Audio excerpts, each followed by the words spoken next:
Hello, everyone, and welcome back to our daily audio Bible readings here. We are going to have an exciting day today. It is day 98 in our Bible reading, and we are almost done with Deuteronomy here. We'll finish that up tomorrow, which is exciting. And we're getting through Luke, and we're making progress here in the Bible. We're 2 days away from day 100, which is an awesome accomplishment, if you ask me. All right, let's dive into the word. We are starting out with Deuteronomy chapter 32, starting in verse 28, 32:28. It says, "But Israel is a senseless nation. The people are foolish without understanding. Oh, that they were wise and could understand this. Oh, that they might know their fate. How could one person chase 1,000 of them and two people put 10,000 to flight? Unless their rock had sold them, unless the Lord had given up on them.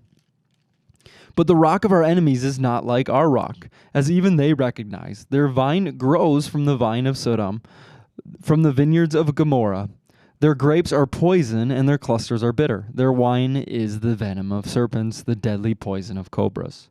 The Lord says, Am I not storing up these things, sealing them away in my treasury?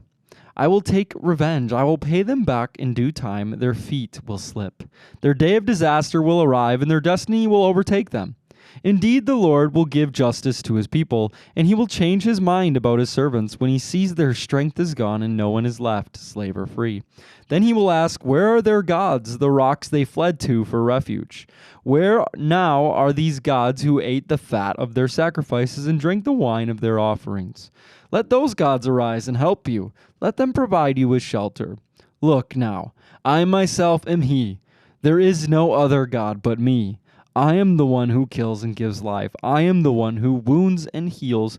No one can be rescued from my powerful hand. Now I raise my hand to heaven and declare, as surely as I live, when I sharpen my flashing sword and begin to carry out justice, I will take revenge on my enemies and repay those who reject me. I will make my arrows drunk with blood, and my sword will devour flesh, the blood of the slaughtered and the captives, and the heads of the enemy leaders. Rejoice with him, you heavens, and let all of God's angels worship him. Rejoice with his people, you Gentiles, and let all the angels be strengthened in him. For he will avenge the blood of his children. He will take revenge against his enemies. He will repay those who hate him and cleanse his people's land."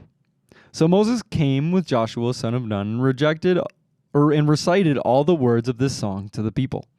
When Moses had finished reciting all these words to the people of Israel, he added, Take to heart all the words of warning I have given you today. Pass them on as a command to your children, so they will obey every word of these instructions. These instructions are not empty words. They are your life. By obeying them, you will enjoy a long life in the land you will occupy when you cross the Jordan River. Moses' death foretold. That same day the Lord said to Moses, Go to Moab, to the mountains east of the river, and climb Mount Nebo, which is across from Jericho. Look out across the land of Canaan, the land I am giving to the people of Israel as their own special possession. Then you will die there on that mountain. You will join your ancestors just as Aaron your brother died on Mount Hor and joined his ancestors. For both of you betrayed me with the Israelites at the waters of Meribah at Kadesh, in the wilderness of Zin. You failed to demonstrate my holiness to the people of Israel there. So you will see the land from a distance, but you may not enter the land I am giving to the people of Israel.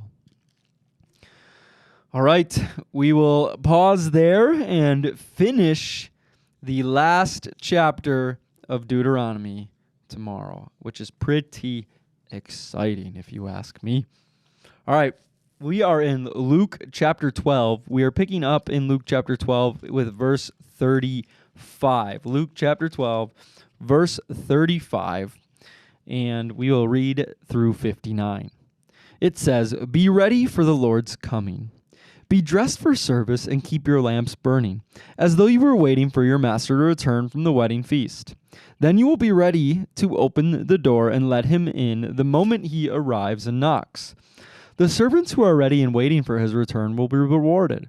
I tell you the truth, he himself will seat them, put on an apron, and serve them as they sit and eat. He may come down in the middle of the night or just before dawn, but whenever he comes, he will reward the servants who are ready. Understand this, if a homeowner knew exactly when a burglar was coming, he would not permit his house to be broken into. You also must be ready all the time, for the Son of Man will come when least expected. Peter asked, Lord, is that illustration just for us or for everyone? And the Lord replied, a faithful, sensible servant is one to whom the master can give the responsibility of managing his other household servants and feeding them. If the master returns and finds that the servant has done a good job, there will be a reward. I tell you the truth, the master will put that servant in charge of all he owns. But what if the servant thinks, my master won't be back for a while, and he begins beating the other servants, partying, and getting drunk? The master will return unannounced and unexpected, and he will cut the servant in pieces and banish him with the unfaithful.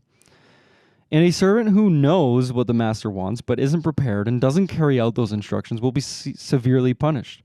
But someone who does not know and then does something wrong will be punished only lightly. When someone has been given much, much will be required in return. And when someone has been entrusted with much, even more will be required. Jesus causes division. I have come to set the world on fire. I wish it were already burning. I have a terrible baptism of suffering ahead of me, and I am under a heaven burden until it is accomplished. Do you think I have come to bring peace to the earth? No. I have come to divide people against each other. From now on, families will be split apart, 3 in favor of me and 2 against, or 2 in favor and 3 against.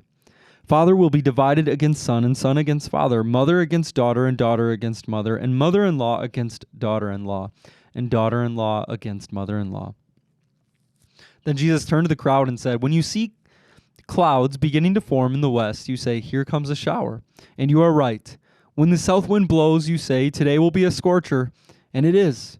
You fools, you know how to interpret the weather signs of the earth and sky, but you don't know how to interpret the present times. Why can't you decide for yourself what is right? When you are on the way to court with your accuser, try to settle the matter before you get there. Otherwise, your accuser may drag you before the judge, who will hand you over to an officer who will throw you into prison. And if that happens, you won't be free again until you have paid the very last penny. Alrighty, now we flip over to Psalm chapter 78. Verse 56 through 64. 78, 56 through 64. It says, but they kept testing and rebelling against God Most High. They did not obey his laws. They turned back and were as faithless as their parents. They were as undependable as a crooked bow. They angered God by building shrines to other gods. They made him jealous with their idols. When God heard them, he was very angry, and he completely rejected Israel. Then he abandoned his dwelling at Shiloh, the tabernacle where he had lived among the people. He allowed the ark of his might to be captured. He surrendered his glory into enemy hands. He gave his people over to be butchered by the sword because he was so angry with his own people, his special possession. Their young were killed by fire, and their women died before singing their wedding songs. Their priests were slaughtered, and their widows could not mourn their deaths. All right, we will pause there until tomorrow, where we will finish Psalm 78. And then we flip over to Proverbs chapter 12, verse 24. It says, work hard and become a leader. Be lazy and become a slave. Very simple words of wisdom there. Work hard and become a leader. Be lazy and become a slave. Interesting. All right, our quote of the day by Oswald Chambers is this, for April 8th, his resurrection destiny. It says, our Lord's cross is the gateway into his life. His resurrection means that he has the power to convey his life to me. When I was born again, I received the very life of the risen Lord from Jesus himself. Thank God for the glorious and majestic truth that his Spirit can work the very nature of Jesus into us, if we will only obey him. And the scripture is, ought not the Christ to have suffered these things and to enter into his glory? Luke 24:26. Our Lord's cross is the gateway into his life. And his resurrection means that he has the power to convey his life to me. When I was born again, I received the very life of the risen Lord from Jesus himself. Thank God for the glorious and majestic truth that his Spirit can work the very nature of Jesus into us, if we will only obey him. This is what we just celebrated this past weekend with Easter. We celebrated this idea that through Jesus' death, that is the gateway for us to enter into true life. That's the gateway. And it's through his resurrection that we get power over death. And not just over death, but over life. We get power over the things of this world. We get the Holy Spirit to come into our life. And we have this very nature of God living inside of us and accessible to us through our relationship.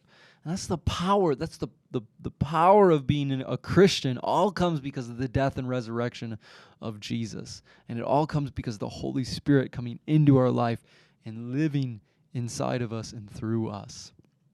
And I'm just, every single time I think about that, I'm so blown away that, the God of the universe, the God that is so much bigger than me and like I can't even begin to comprehend the vastness and the greatness of our Lord and Savior. And yet, he looks at me and he chooses me to be somebody who his Spirit is going to dwell inside and who he wants to go and build, be an instrument of building his kingdom. And that I just can't even fathom that. And that's not just for me. There's nothing special. Like, if you believe in Jesus as your Lord and Savior, if you've accepted him into your heart and repented of your sins, that's for you too. The Lord is saying that to you too. He's chosen you to be a vessel of his love and of his goodness. He didn't need to use us, but it's the relational dynamic of God. It's in his nature. He's chosen to use us and to position us and to call us to build his kingdom. And all of that happened. We have access to all of that through the death and resurrection of Jesus. I'm so thankful for that. All right, let's pray. Lord, we thank you that you have chosen us, Lord. We thank you that you love us. You love us so much that you would send your Son to die on a cross, Lord, and to pay the ultimate penalty, to take on the sin and the pain and the hurt of the world, to bear it on his shoulders. And Lord, we are so thankful that you not only paid the price through Jesus' death on the cross, but Lord, you gave us even more victory than the world has ever seen through his resurrection. Lord, we thank you so much that he is risen. He's alive. And Lord, we thank you for your Holy Spirit, that it dwells inside of us. So, Father, we just worship you and we give you all the glory. We pray all these things in Jesus' mighty and wonderful name. Amen. All right, everyone, it was a bit of a short reading today.